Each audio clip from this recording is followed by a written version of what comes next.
Bienvenue sur le plateau de Trade ou pas Trade, une émission entièrement consacrée à la bourse en général et au trading en particulier. Vous connaissez le principe de l'émission, parler de trading avec des traders.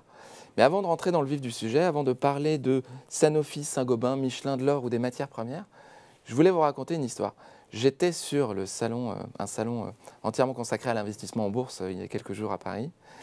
Et ça faisait longtemps que je n'avais pas participé à ce type d'événement en présentiel, comme on dit, ou en physique. Et lorsque je suis sur ces salons, j'apprécie tout particulièrement le fait de discuter avec des investisseurs au profil extrêmement varié. Ça peut être des investisseurs aguerris ou des investisseurs débutants. Et systématiquement, lorsque je leur parle, lorsqu'on a une conversation, je leur pose la question « Mais vous, pourquoi vous faites du trading ?» Et les réponses sont toujours formidables. Et cette fois-ci, j'ai décidé de les noter pour vous en parler. Et je les ai réunies autour de 4 thématiques, on va dire 4 réponses principales. Alors, la première porte la notion de progrès. On m'a dit les opérations, on les fait aussi pour progresser, pour être meilleur. Ou alors, on m'a dit je m'exerce car je veux gagner en compétences pour faire de meilleures performances. On voit bien que les investisseurs, en l'occurrence c'était des investisseurs actifs, portent la notion d'humilité et cette volonté de toujours progresser. Un deuxième élément de réponse qu'on m'a apporté lors de nos discussions, c'est le fait de rechercher l'information. Évidemment, je fais du trading pour être au plus près de l'économie. Alors pourquoi ? Eh bien, ça m'a été illustré par un autre de mes interlocuteurs. Et là, je vais le citer mot à mot parce que la réponse est formidable. En trading, il n'y a pas de pilotage automatique. Il faut tout suivre. La météo, suivre les moteurs. Comme dans l'aviation, s'il n'y a qu'un seul pilote, il faut tout suivre. Sinon, c'est le crash. J'ai trouvé que c'était assez lucide, imagé et extrêmement clair. Troisième type de réponse à ma question, et vous, pourquoi vous faites du trading ? C'était pour avoir des émotions. On m'a parlé d'adrénaline, d'excitation, d'espoir, de satisfaction, donc je l'ai déjà dit, de stress, de remords, de regrets. Évidemment, toutes ces émotions viennent ponctuer tout le processus de trading qui part de la création d'un scénario d'investissement jusqu'à l'achat d'un titre, puis la revente. Évidemment, le but de la démarche, c'est de savoir maîtriser ces émotions. C'est aussi pour ça qu'on est là, pour essayer d'en parler et de donner des clés à nos téléspectateurs pour essayer de minimiser les risques. Alors les risques, c'est évidemment aussi un des éléments de réponse qu'on m'a apporté, avoir conscience des risques. Et c'est aussi pour ça que vous agissez de manière constante et méthodique. Et par exemple, j'avais noté un de mes interlocuteurs avec qui on discutait de cette thématique, il me disait « la bourse c'est du sérieux ». Je lui dis « mais sérieux ça veut dire quoi ?» Et il m'a apporté cette réponse que je vais citer mot à mot « éviter de trop perdre et essayer de gagner un peu, celui qui est sérieux, c'est ça ». J'ai trouvé que la formulation est assez jolie. Alors évidemment, il faut savoir prendre ses pertes, c'est ce que ça veut dire, plutôt que de persévérer dans des positions dont la probabilité de retournement réduit avec le temps, évidemment. Alors, j'ai trouvé intéressant d'illustrer le fait que le trading va donc au-delà, et bien au-delà parfois, de sa définition qui est d'acheter ou de vendre des instruments financiers pour en faire des profits. Alors là, je me tourne vers vous. Vous êtes des investisseurs aguerris avec beaucoup d'expérience. Vous êtes devenus des robots, vous avez encore des émotions, vous portez toujours cette notion de vouloir progresser, d'humilité, etc. Jean-Louis ? Voilà, c'est un sujet très, très vaste. Oui, on peut en parler pendant des heures. Oui, faire toute l'émission. En général, les gens vont sur les marchés pour de mauvaises raisons, souvent pour jouer, pour le coup. Et là, vous avez parlé beaucoup de jeux et qui amènent de l'émotion. Mais le trading, c'est pas du jeu, justement, c'est ça ? Normalement, c'est investir, bien sûr, potentiellement, surtout pour des gens qui ne sont pas derrière toute la journée. Mais ils vont, si vous voulez, ils vont sur les marchés en se disant, j'ai une chance sur 2, ça monte ou ça baisse. Donc, c'est bien le diable. Si mon intelligence, ma culture financière éventuellement, mon intuition, va pas me permettre, tout cela ne va pas me permettre de gagner peut-être 4 fois sur 5, au lieu d'une fois sur 2, peut-être 3 fois sur 5. Et le problème, c'est que, justement, ils ne savent pas à quoi ils ont affaire. Ils ont affaire à des marchés qui sont devenus complexes.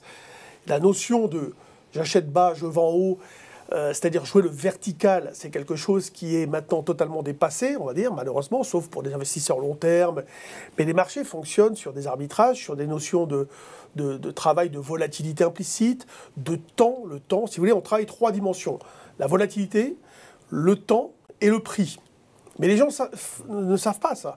Et du coup, ils ne savent pas analyser le prix, comment bouge le prix. et pourquoi ils bougent comme ça. Et Nicolas, Bruno, vous avez des émotions, vous encore, quand vous faites Oui, bien sûr, tous les jours. C'est ça qui est intéressant, la bourse, ça bouge tous les jours.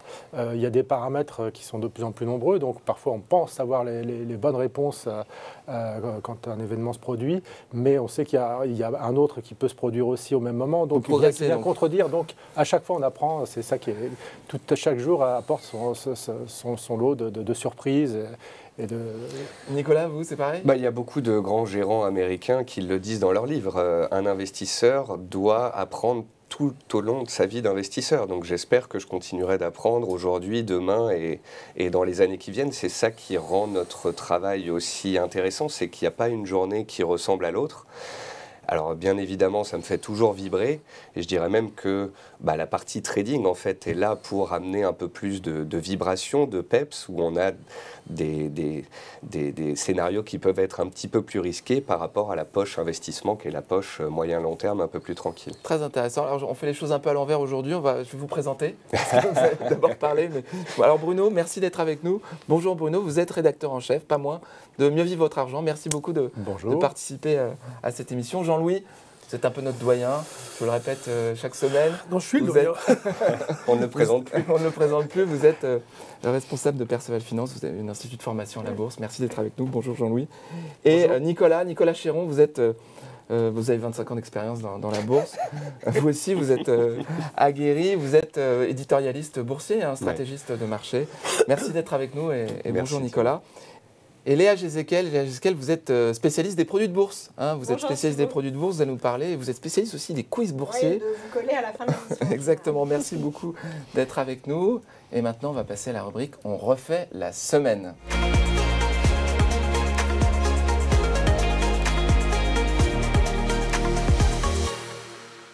On refait la semaine avec, pour commencer, Bruno, à vous l'honneur. Vous avez décidé de nous parler d'une analyse que vous avez faite sur Michelin, qui a porté ses fruits. Mais on rappelle que l'action avait entamé un mouvement baissier depuis début février, puis elle s'est reprise récemment. Qu'est-ce qui vous a fait vous positionner sur cette valeur ? Elle était revenue taper un petit peu ses plus bas du début du mois de mars, autour de 113, 114 euros. Et moi, je regarde un petit peu les secteurs qui sont un peu sinistrés, comme l'automobile, et je me suis dit... S'il y a une valeur qu'il faut jouer aujourd'hui qui est un peu moins risquée que les autres, c'est Michelin. Et donc j'ai regardé un peu ce dossier, Michelin, parce qu'il y a une grosse partie des ventes qui se fait en seconde monte. Donc la deuxième monte, c'est les ventes de remplacement, ce n'est pas les ventes qui sont faites sur les voitures neuves. Donc c'est une sensibilité très faible par rapport au marché automobile qu'on connaît, les immatriculations. Les ventes de remplacement, c'est à peu près deux tiers du chiffre d'affaires de Michelin. Oui. Et donc, c'est des ventes qui sont beaucoup plus rentables que celles qui sont faites sur les véhicules neufs, puisque forcément les négociations avec les constructeurs sont plus complexes et donc les marges en première monte sont moins importantes. Donc Michelin, c'est d'abord cette partie première monte, deuxième monte. Et puis c'est aussi, quand on regarde un petit peu le business model de Michelin, c'est une forte R&D, une présence sur des pneus de spécialité qui permettent de passer des hausses de prix. Il y a un pricing power chez Michelin. Et quand on voit ce qu'ils font comme marge sur les pneus de spécialité, genre les pneus pour les engins miniers, une thématique très à la mode aujourd'hui.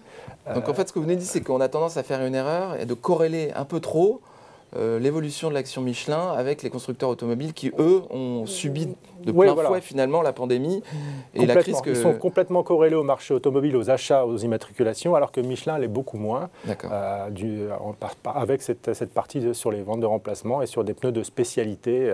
Donc là, vous êtes positionné sur un rebond, il a eu lieu, un léger rebond, et vous allez garder cette position ou... Après ça, je pense qu'il faut anticiper une sortie quand même de crise de ce secteur, parce qu'elle dure quand même depuis 2 ans, les composants. Et on peut espérer en tout cas que sur la deuxième partie de l'année, on aura un marché automobile qui va progressivement repartir. Et donc Michelin là, marchera sur ses 2 jambes, à la fois sur le marché des véhicules neufs et toujours sur le remplacement, sur ses ventes de produits, sachant que par ailleurs, Michelin a aussi d'autres activités que le pneu. L'objectif en 2030, c'est quand même de vendre de faire 30% du chiffre d'affaires hors du pneu. Hein. Donc là, on parle de bandes transporteuses, des chenilles de tracteurs, de services à la mobilité, etc. Donc c'est un peu plus technique. Voilà. Très bien, merci beaucoup Bruno. Nicolas, vous vous êtes intéressé à l'or. L'or très volatile en ce moment avec la crise qu'on traverse. Vous avez pris position en début de semaine dernière, c'est ça? Alors en fait, pour revenir un petit peu en arrière, à la fin du mois de février, on a donc ce fameux conflit qui éclate. Et au mois de mars, en fait, on a eu une synchronisation des actifs qui était assez importante, je dirais qu'elle était pratiquement sur ses plus hauts.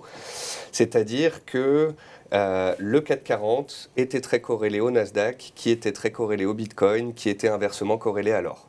D'accord. En gros, le lundi, si on est confiant, on achète des indices ou du Bitcoin et on vend de l'or. Si on est plutôt négatif, on va vendre les indices et on va acheter de l'or. Au mois de mars, on a un rebond historique qui se met en place. Et je rappelle qu'au mois de mars, le CAC 40 passe de son plus bas du conflit à son plus haut. Il revient à 6800 points. Il gagne 19% en ligne droite. En quelques jours. En l'espace de quelques semaines, on va dire, l'espace de 3 semaines. Donc vraiment très court, un mouvement haussier très violent comme ça sur les indices. Et il y avait toutes les caractéristiques à ce moment-là d'une sorte de FOMO, c'est-à-dire que les investisseurs couraient après le FOMO, le Fear of Missing Out. C'est-à-dire que quand le marché part à la hausse, il y a la peur des retardataires de se dire oh, le marché repart. Il faut que je cours après. Et c'est ainsi qu'on a eu la dernière jambe haussière. Le CAC 40 a fait 6005, 6006, 6007, 6008. On était donc fin mars. Alors, me concernant, je ne reviens pas sur la semaine qui vient de se passer, mais les 2 dernières, puisque j'étais en vacances. Mais juste avant de partir en vacances, donc on est tout début avril, je dis à mes lecteurs, à mes clients, voilà, je pense qu'on a atteint un niveau potentiellement élevé sur les indices, que ce soit CAC, Nasdaq, Bitcoin, et que, inversement, donc, l'or pourrait reprendre le dessus. L'or était à ce moment-là posé sur son support des 1920 $, comme on peut le voir sur le graphique derrière nous. Et donc, on pouvait soit vendre de l'indice, soit acheter de l'or, afin de protéger ses positions, en fait. Le but, c'est surtout ça, c'est de dire à des investisseurs, voilà, vous avez acheté des actions peut-être, ou vous aviez gardé vos actions pendant le conflit. Maintenant que le conflit est passé et qu'on est revenu sur des niveaux un peu difficiles, on va couvrir le portefeuille, se protéger, en achetant un peu d'or. L'or est passé rapidement de 1920 à 2000 $. Et, il a joué parfaitement son rôle de valeur refuge. Il a joué son rôle. Et à court terme, je dirais que maintenant, on est revenu sur l'or et les indices sur des zones où on va se chercher et où on va attendre peut-être les prochaines actualités. Vous nous en parlerez tout à l'heure peut-être. Ouais. Jean-Louis, vous êtes intéressé à Sanofi. C'est une valeur que je suis depuis longtemps, bien évidemment. Elle a bien repris là, depuis début avril sur une annonce d'introduction en bourse d'une filiale sur les composants actifs, hein, c'est ça? Ouais, c'est-à-dire qu'en fait, depuis le crash Covid, elle faisait pas grand-chose. Elle a rebondi juste après avec le secteur pharmaceutique, mais là, il ne se passait rien. Et elle a fait des fausses sorties. C'est quoi une fausse sortie? Expliquez-nous. Donc, c'est-à-dire que le prix, c'est ce qu'on va guetter pour essayer d'avoir le moment d'entrée. Donc, on essaye de regarder, si vous voulez, par exemple, des franchissements de niveau qui pourraient amener des accélérations à la hausse et des franchissements de niveau aussi à la baisse qui pourraient provoquer des accélérations à la baisse. Et encore, récemment, au mois de mars, vous le voyez sur le graphique, elle a fait une sortie par le bas, cassant les derniers plus bas. Et derrière, elle a rebondi aussitôt et elle a accéléré extrêmement violemment ces derniers jours. Alors l'idée, c'est comment jouer ce genre de choses. C'est très compliqué. Je rappelle que l'investissement en bourse n'est pas un jeu, Jean-Louis. Oui, alors jouer cette probabilité, si vous voulez. Jouer un scénario, c'est vrai. Bon, alors investir dans la valeur, le problème, c'est si j'y crois, j'investis, j'achète et je bouge plus. Ok, mais on va dire que c'est une gestion passive. Le but du jeu, c'est d'avoir quand même l'idée de qu'est-ce que je fais si jamais ça se casse la figure et que ça continue. Parce que c'est bien beau de prier pour que ça remonte, mais il peut y avoir aussi des catastrophes. C'est vrai que si vous prenez les grosses valeurs du CAC, mais n'empêche qu'il y en a eu qui se sont effondrées. Hein, et par le passé, on pourrait en trouver des dizaines et des dizaines, parce que le CAC d'aujourd'hui n'est pas le CAC d'il y a 10 ans. Et c'est vrai qu'à un moment donné, elle a franchi toute la zone des derniers plus hauts, et là, cette sortie par le haut a fonctionné. L'idée, c'est de regarder cette volatilité justement implicite. qui est à peu près autour de 25 sur des valeurs comme Sanofi. Et de se dire, voilà, qu'est-ce que je peux jouer? Est-ce que je peux jouer une option d'achat? Jouer un tunnel, c'est-à-dire en jouant, j'achète une option call et je vends un put. Ça, c'est des choses qui peuvent être réalisées. Et voilà, c'est de réfléchir à partir du moment où la valeur a été un peu volatile dans tous les sens, définir des bornes et jouer des stratégies qui vont être le moins débiteurs possible pour essayer de trouver un moyen de patienter, justement, de ne pas être trop dans l'émotion, etc., etc., etc. Donc voilà, d'abord on se fixe une idée, je vais acheter Sanofi, je vais investir sur la valeur, mais par quels moyens? D'accord. Oui, et jouer différents produits. Alors là, pour le coup, on tombe dans des produits d'options qui sont ceux que vous connaissez évidemment. Très bien, merci beaucoup. Alors maintenant, on va passer à la rubrique le zoom sur.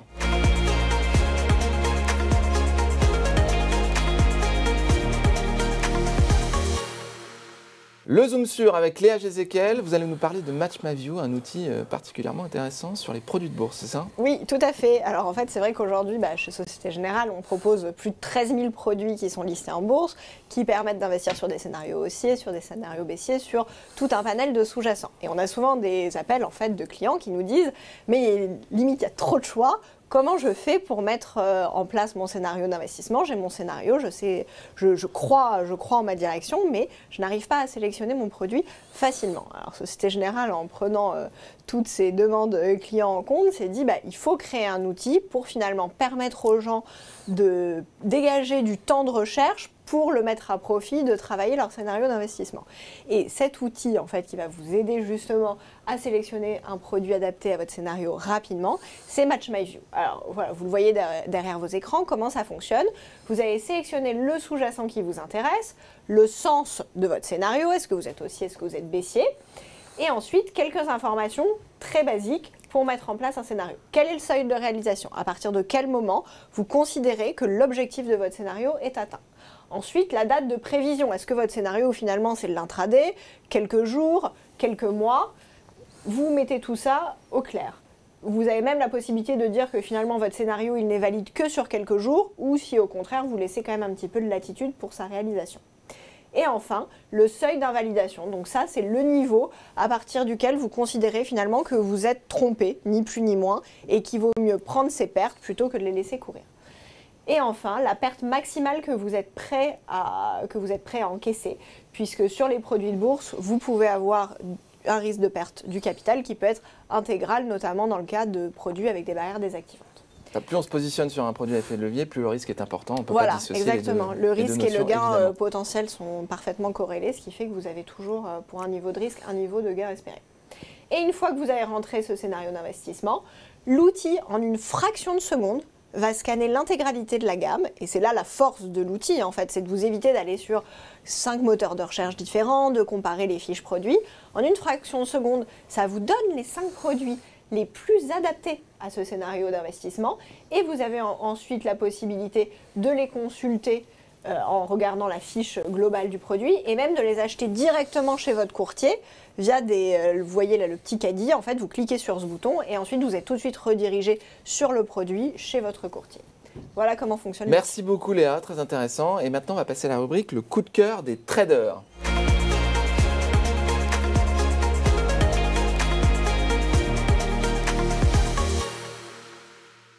Le coup de cœur des traders, le principe est simple là aussi. Chacun de nos invités a 1 minute pour convaincre les deux autres sur une valeur. Bruno Kuss, c'est vous qui allez commencer. Vous avez choisi Saint-Gobain. Vous avez 1 minute, on va afficher le chronomètre. Et c'est parti. 3, 2, 1, Bruno, c'est à vous. Alors j'ai choisi Saint-Gobain parce qu'on est dans le domaine de la construction durable, c'était une thématique très porteuse aujourd'hui. On le voit d'ailleurs avec la crise en Ukraine qui remet au goût du jour cette nécessité de faire des économies d'énergie, et donc Saint-Gobain participe activement à ce mouvement. On estime aujourd'hui que 35 millions d'immeubles en Europe doivent être rénovés, donc il y a un gros travail pour des sociétés comme Saint-Gobain. Le patron de Saint-Gobain estime lui qu'il a 3 décennies de croissance devant lui, rien qu'avec ce phénomène de rénovation. Donc, première chose, Saint-Gobain. Premier argument. Deuxième argument, c'est la transformation de Saint-Gobain, parce que Saint-Gobain était une valeur cyclique. Aujourd'hui, c'est devenu une valeur de croissance. C'est repositionner son portefeuille sur des activités à forte marge, très spécialisées, par exemple dans la chimie du bâtiment, et ça se traduit par des niveaux de marge beaucoup plus forts aujourd'hui, une marge historique l'année dernière, 10,2% de marge opérationnelle. On n'avait pas l'habitude de ça de la part de Saint-Gobain sur une année qui est quand même encore assez difficile, 2021, et 2022 sera encore meilleur. Stop, Bruno, je suis désolé. Une seconde de plus. Hein. Oh, quelques secondes. Alors, messieurs, vous stop ou go? Avec vos petits panneaux, c'est le jeu. On peut donner une condition? Ah bah, vous allez nous l'expliquer dans quelques instants. Allez. Donc go ici, on va commencer par la contradiction. Jean-Louis. Saint-Gobain n'a pas la cote en ce moment, c'est le moins qu'on puisse dire. C'est un secteur qui produit beaucoup de gaz carbonique, enfin de CO2, etc. Si vous voulez, sur le plan graphique, mais ça on le retrouve sur beaucoup de valeurs, il n'y a pas de ce qu'on appelle market timing, il n'y a pas de signal qu'il faut acheter tout immédiatement. Vous voyez, c'est ça le problème. C'est que là, rien nous dit que la valeur va rebondir. Alors, quelles sont les probabilités que... Alors, c'est peut-être ça que tu vas rajouter, c'est-à-dire il faudrait que ça commence à amorcer quelque chose pour rentrer dans la valeur. Maintenant, si on y croit, il y a un bon rendement, elle n'est pas non plus trop cher payée, etc. Ok, on y va, mais on va jouer le CAC 40 en définitive. Il ne faut pas trop se faire d'illusions, il faut que le marché monte dans son ensemble. Alors maintenant, c'est typiquement la valeur qui va peut-être surperformer les fins de mouvement, c'est-à-dire qu'on ira la chercher si jamais le CAC part. Mais est-ce que le CAC va partir? C'est ça le problème. Moi, je ne le vois pas trop partir non plus, vous voyez. Donc, non, c'est pour ça que je dis non, parce que elle n'est pas sur un support. Il faudra peut-être l'acheter vers 47, pourquoi pas. Mais là, elle est à 51,5. Elle est OK, ça résiste. Son objectif de rebond technique, c'est 58. Mais votre prudence est liée aussi à votre incertitude sur l'ensemble du marché. Globalement, bien, c'est vrai. Une valeur assez caractéristique. Ouais, c'est dans le CAC. Hein, c'est ça. Et c'est vrai qu'elle est dans un secteur qui n'est pas du tout en pointe actuellement, enfin qui n'est pas... ça se discute, il y a de la rénovation, il y a des... Et puis la valo est quand même très attractive, je trouve, aujourd'hui, à 9 fois les bénéfices pour une société qui fait plus de 10% de marge opérationnelle, c'est pas dire que c'est soit excessif. Le marché ne le croit pas, c'est ça le truc. Mais alors, Nicolas, vous avez un avis différent, vous allez plutôt dans le sens de Bruno. Bah, en fait, tout comme Bruno, je trouve que c'est un très bon dossier. Chez Zone Bourse, elle est relativement bien notée. C'est un bon dossier, solide, de long terme, etc. Simplement, si on parle ici court terme, stratégie, etc., pour moi, il y a des barrières ou des niveaux qu'il faut surveiller. L'option 1, c'est que ça ne se passe pas bien sur les indices. C'est qu'en fait, de la latéralisation dans laquelle nous sommes depuis une semaine, on sort par le bas. Latéralisation, c'est-à-dire on reste sur les niveaux... On est dans un mouchoir de poche entre 6400 et 6600 points sur le CAC 40. Si pour une raison X ou Y, on sort par le bas de cette consolidation, Saint-Gobain fera exactement la même chose. Elle passera sous 50 € et elle reviendra peut-être vers 49, voire 48. Et 48 €, on voit bien que c'est une zone dans laquelle les acheteurs s'étaient présentés début mars, avec des beaux chandeliers verts là. Donc ça veut dire que dès qu'on était revenu dans des zones de prix basses, on avait des acheteurs qui étaient présents. Et donc on peut se dire, si faiblesse il y a, et que Saint-Gobain revient à 48 parce que c'est un bon dossier et qu'elle est 8% plus bas qu'aujourd'hui, ça peut être une bonne chose. La deuxième façon d'intervenir sur ce type de dossier qui est dans une latéralisation de court terme et qui se cherche, c'est comme le dit Jean-Louis, d'attendre que tout pète à la hausse. Voilà. Si le CAC 40 sort à la hausse, qu'il y a de l'appétit pour le risque généralisé sur le marché et que, donc c'est pas mal de si, Saint-Gobain casse les 52,50, je dirais à vue d'œil, c'est les plus hauts depuis une semaine en fait qui sont vendus jusqu'ici. Si on casse cette zone de prix-là, ça veut dire que les acheteurs prennent la main à court terme et à ce moment-là, on peut se dire, bon, je ne l'ai pas eu plus bas. Et Saint-Gobain constitue un bon outil pour jouer l'accélération à la hausse de l'indice de manière générale parce qu'elle aura peut-être tendance à surperformer le CAC. Elle a du retard, donc est-ce qu'elle va surperformer ou pas? Espérons-le pour ceux qui sont dessus. Mais l'intérêt ici, c'est d'avoir un niveau bien défini, au-dessous duquel on n'intervient pas, au-dessus duquel on pourra intervenir. Et c'est ça qui me plaît. Entre les deux, on évite. On attend. Vous savez, 80% du temps en bourse, il vaut mieux attendre. Très intéressant. Merci Nicolas. Je vous laisse la parole puisque maintenant vous allez nous parler, vous, des matières premières, en particulier l'or et l'argent, je crois. Oui. Dossier qui vous plaît particulièrement en ce moment. Je vous en prie, on va lancer le chrono, on y va, c'est parti. Alors, vous, Nicolas. Pourquoi l'or et l'argent? Déjà, dès le début de l'année, je me suis positionné en disant à mes lecteurs, ça va être une année compliquée. On vient d'avoir 18 mois de hausse post-Covid. Il va falloir trouver peut-être d'autres idées originales à avoir en portefeuille. Bien évidemment, je n'anticipais pas une guerre, mais j'anticipais des soubresauts, un marché erratique et potentiellement des vagues de baisse sur le marché. Généralement, quand on a des vagues de baisse sur le marché, on peut avoir des actifs dits refuges qui vont à ce moment-là sortir du lot, et notamment l'or. Et c'est notamment pour ça que je vous ai parlé de l'or à court terme. Derrière moi, là, vous voyez un graphique de l'or à court terme. Ça, c'est ce que j'ai joué sur les 15 derniers jours. Et l'autre graphique, c'est le graphique de l'argent. L'or et l'argent vont de pair. Pourquoi est-ce que j'ai choisi de parler de l'argent ici? C'est parce que généralement, quand les gens font des matières premières, eh bien, ils achètent de l'or en physique. L'argent, bonne chance à vous, si vous voulez acheter de l'argent en physique, vous allez avoir tout de suite des quantités énormes. Donc, il est intéressant de mettre à profit des stratégies de long terme sur l'argent via certains produits qui sont très bien faits chez vous, qui sont des turbos qui vont dans le temps nous laisser le temps d'intervention. L'or et l'argent sont parmi les rares actifs qui sont haussiers à court terme, moyen terme et long terme, alors que les indices, le Bitcoin ou d'autres, sont haussier court terme, baissier moyen terme et se cherchent. Stop. Ah, c'est Merci. dur, hein. Oui, c'est très difficile, c'est tout l'intérêt de l'exercice. Messieurs Jean-Louis et Bruno, est-ce que Nicolas vous a convaincu ou pas? Allez, on se mouille. Go, stop. Très bien. On va commencer par Jean-Louis. Toujours contradicteur, Jean-Louis. Non, mais le mouvement, il a été important ces derniers temps. La situation s'est empirée et les deux ont reculé. Alors, moi, je les verrais plutôt dans des zones un peu de neutralité. Scolairement, c'est une impulsion au-dessus des derniers plus hauts qui pourrait amener quelque chose, mais c'est très loin. Et puis en dessous du dernier plus bas, et c'est très loin parce qu'on a des volatilités implicites, des volatilités même constatées qui sont extrêmement importantes. Donc là, investir sur des produits comme ça, alors, il manquait mon timing d'achat. Et je pense que quand même, ça change tout. C'est-à-dire que... allez, donnez-moi 5 secondes. Oui, allez-y, Nicolas. Si demain, il y a un cessez-le-feu, l'or et l'argent perdent 10%. Et reviennent sur les supports dont on parle. Et c'est à ce moment-là, pour moi, qu'en cas de repli significatif, on pourra acheter des métaux dans une optique de diversification. Moi, l'or, j'étais acheteur potentiellement vers 1917. Alors, je ne sais pas ce que tu as fixé comme prix, mais en tout cas, moi, l'or, comme j'en fais un peu de temps en temps, je m'étais mis une alerte à 1917, c'est un niveau d'achat. Voilà. Mais c'est plus spéculatif que placement, si vous voulez. Il faut réagir vite, ça bouge beaucoup, ce sont quand même des produits extrêmement volatiles.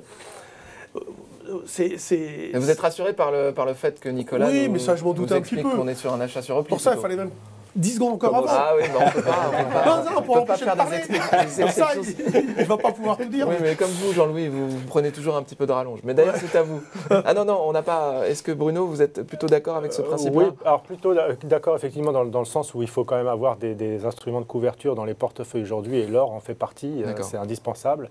Par contre, effectivement, je pense qu'il faudra surveiller l'évolution du conflit, parce qu'une bonne partie de la hausse récente vient du fait qu'on a eu ce risque géopolitique et que normalement l'or va inversement avec les taux. Et comme les rendements augmentent assez fortement, ça ne fait pas le jeu de l'or. Alors paradoxalement, on se retrouve à utiliser un instrument, l'or comme un instrument de couverture dont la volatilité est très importante, mais à l'intérieur d'un portefeuille un peu globalisé, il va avoir pour effet de réduire la volatilité de l'ensemble de ce portefeuille, puisque son évolution va être inverse. Donc finalement, l'ensemble du portefeuille va bénéficier de la volatilité inverse de cet instrument de couverture. C'est assez intéressant également. Alors, Jean-Louis, c'est à vous. Là, vous pouvez parler, mais 1 minute, s'il vous plaît. Vous allez nous parler de Sodexo. Alors moi, ce que j'essaie de rechercher, c'est... Attendez, on va juste afficher le graphique de Sodexo. Dans quelques instants, on va afficher le chronomètre. Et c'est à vous, je vous en prie. Ok. J'ai sélectionné Sodexo pour l'évolution du consensus. En fait, j'essaye de trouver des valeurs qui, parce qu'elles sont toutes un peu comme ça, Saint-Gobain, elles ressemblent, sont pas forcément dans des conditions d'achat immédiat. Vous voyez, on voit très bien un double appui, donc ça c'est une zone d'achat potentielle, ça l'était, il fallait le faire. Mais bon, depuis, ça rebondit. Donc, j'essaye de voir comment évoluent les consensus et pour quelles raisons. Et les raisons, eh bien, c'est qu'elles sont... Enfin, il y en a deux principales. Elle est très décotée en termes de PE par rapport... prix par rapport aux revenus. Voilà. Par rapport à les PER, donc par rapport à ses concurrents. Je crois que c'est autour de 13. Et puis, elle a un bon rendement. Et les perspectives s'améliorent. Et ce consensus s'améliore. Donc je me dis, le voilà. Le consensus, c'est que les analystes ont tendance à tous en même temps revoir à la hausse. Mais justement, petit à petit, on a un flux qui s'améliore. Si vous voulez, il y a une banque qui dit, on passe de vendre à neutre, une autre qui passe de neutre à achat, vous voyez, des choses comme ça. Et là, ces derniers temps, il y a des banques importantes qui sont passées de first list, si vous voulez. Donc c'est pas mal. Et c'est vrai que la configuration est intéressante. Elle est sur des plus bas historiques en termes de PE. C'est terminé, hein, c'est ça. C'est terminé, mais comme je vous ai coupé, je vous laisse encore quelques secondes. Non, mais c'est tout. Merci beaucoup. Merci beaucoup, Jean-Louis. Alors, Bruno, Nicolas, qu'est-ce que vous en pensez de ce dossier? Stop. Nicolas? Ah, c'est difficile. Bah oui, j'ai envie d'être gentil avec Jean-Louis, mais j'ai quand même quelque chose à dire. Alors on a deux stops. Bruno, je vous en prie. Pourquoi stop? Stop, non, parce que effectivement, je suis d'accord sur le fait qu'elle est pas chère et par rapport aux concurrents comme Compass, etc. Mais je suis un peu gêné par encore l'incertitude qu'il y a sur le fait du retour des salariés dans les bureaux, parce que c'est quand même une tendance qui est quand même assez lourde. Et en tout cas, pour la partie restauration d'entreprise, je pense qu'il y a encore une incertitude. Le groupe est revenu à 95% à peu près de son niveau de 2019. D'activité. Mais il reste 5% qui vont être très compliqués, à mon avis, à combler.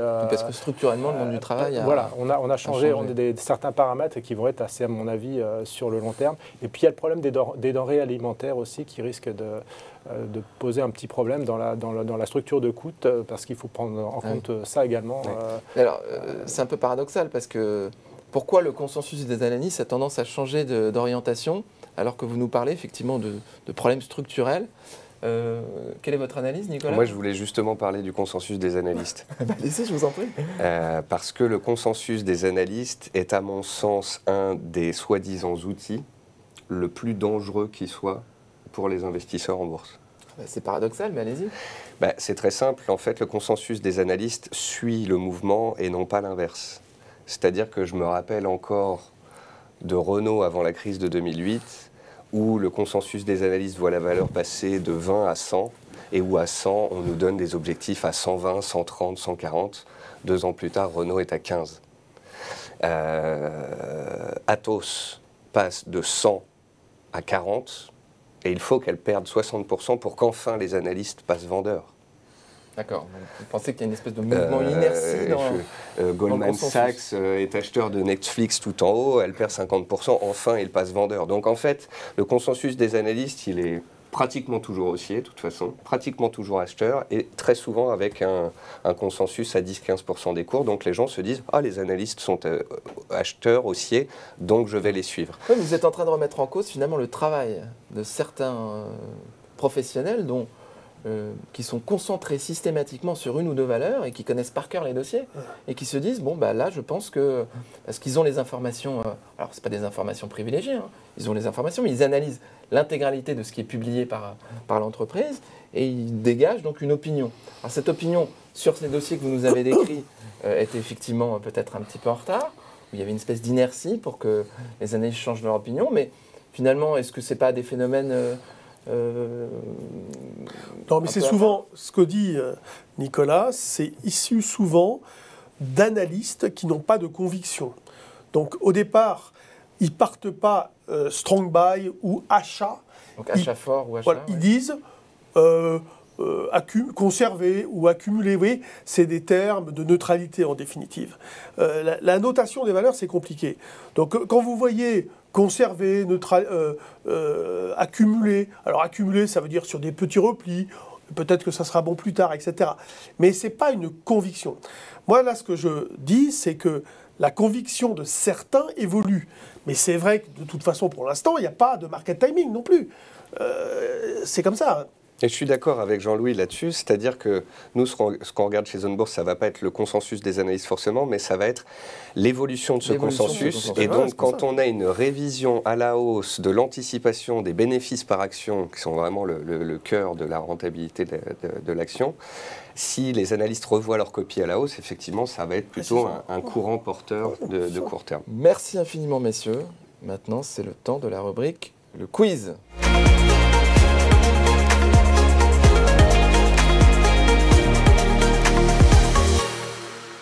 Rubrique quiz maintenant, avec Léa Gézéquel, avec un qui a dit. Vous nous rappelez la règle? Oui, tout à fait. Je vais vous donner une citation, à vous de trouver l'auteur de cette citation. On attend la fin de l'énoncé pour buzzer. Pour buzzer, soyez patients. C'est parti. Première question. Twitter a un énorme potentiel et je vais le libérer. Petit 1, Donald Trump. Petit 2, Elon Musk. Petit 3, Bill Gates.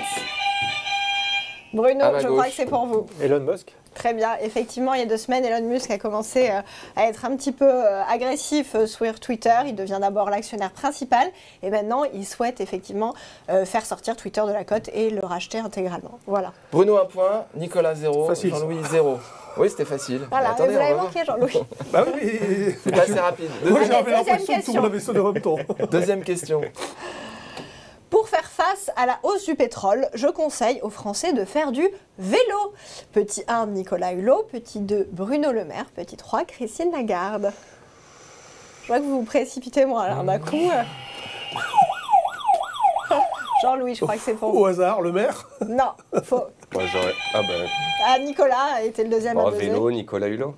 Non plus. Ouais. Ah, bah Bruno, elle est pour vous, celle-là. Bravo. Effectivement, c'est Christine Lagarde en novembre 2007, en pleine crise du pouvoir d'achat. 2007. Ah Tout à oui. fait. En Et la 2007. flambée des prix du pétrole. Elle est ministre de l'économie et elle fait cette remarque qui, effectivement, a fait un petit peu les gros titres. Déjà à l'époque... Voilà. 2 points pour Bruno, 0 pour Jean-Louis, 0 pour Nicolas. Question numéro 3. J'essaie d'acheter les actions d'entreprises si merveilleuses qu'un idiot pourrait les gérer. Tôt ou tard, cela arrivera. Petit 1, Warren Buffett. Petit 2, George Soros. Petit 3, Bernard Madoff. Ah, Jean-Louis, c'est pour vous. Warren Buffett. C'est la Certain. bonne réponse. Ah. Et effectivement, la star des gérants qui n'était pas avide de dictons a fait celui-ci qui est assez drôle en plus de pouvoir être assez vrai dans certains C'est vrai. cas. Un peu sarcastique. Voilà. 1 point pour Jean-Louis, 0 pour Nicolas, 2 points pour Bruno. Nicolas, il va Non, falloir mais je laisse vous les ressaisir. aïeux remporter. Question numéro 4. Question numéro 4. C'est un projet économique. Le secteur des médias est le deuxième secteur le plus rentable après le luxe. S'agit-il de Vincent Bolloré, Bernard Arnault ou Xavier Niel? Ah, c'est pour Nicolas. Vincent Bolloré, médias. Tout à fait. C'était devant la commission d'enquête parlementaire début 2022, où en fait on se questionne un petit peu quand même sur la concentration de ce secteur. Et M. Bolloré, qui est à la tête de Canal+, Europe 1 ou Havas, pour n'en citer quelques-uns, justifiait que finalement cette concentration n'avait qu'un objectif économique et qu'en aucun cas il y avait derrière ça de la politique ou de l'idéologie. 1 point pour Jean-Louis, 1 point pour Nicolas, 2 points pour Bruno. Dernière question. Soit pour être à égalité, soit pour écraser votre victoire, Bruno. La consolidation budgétaire et la croissance économique sont les deux faces d'une même pièce. S'agit-il de Mario Draghi, Janet Yellen ou Angela Merkel? Là, je prends le risque. Allez-y. Angela. C'est Angela, effectivement, Ah, bravo. au G8 en 2012. La volonté de croissance et le sérieux budgétaire s'imposent. Et c'est là qu'on commence à beaucoup parler de consolidation budgétaire et qu'Angela trouve cette formule qui est assez jolie pour décrire la consolidation budgétaire. Co-victoire de Bruno et de Nicolas. Bruno Cus et Nicolas Chéron. Jean-Louis, la prochaine fois, j'espère que vous ferez mieux. Merci à tous d'avoir participé à cette émission Merci. et à la prochaine fois.